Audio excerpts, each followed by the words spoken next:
अस्सलाम वालेकुम। क्या आप जानते हैं कि पाकिस्तान की सबसे मशहूर मस्जिद फैसल मस्जिद किसी पाकिस्तानी नहीं बल्कि एक तर्क मेमार ने डिजाइन की थी। 1966 में सऊदी अरब के बादशाह शाह फैसल बिन अब्दुल अजीज ने पाकिस्तान के दौरे के दौरान इस्लामाबाद में एक अजीम कौमी मस्जिद बनाने की ख्वाहिश जाहिर की। बाद में उनकी माली मुआवनत से ये मंसूबा शुरू हुआ और इन्हीं के नाम पर उस मस्जिद का नाम फैसल मस्जिद रखा गया।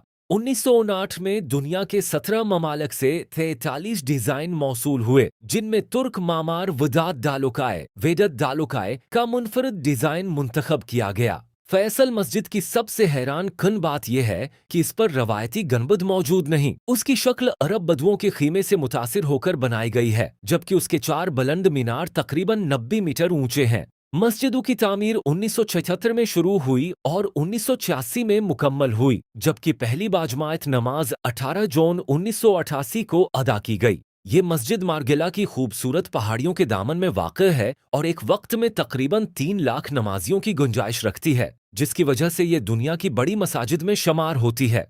शुरू में उस मस्जिद के जदीद डिजाइन पर कुछ लोगों ने तनकीद की क्योंकि इसमें रवायती गनबद नहीं था, लेकिन आज यही मुनफरद अंदाज उसे दुनिया की खूबसूरत और मशहूर मसाजिद में शामिल करता है।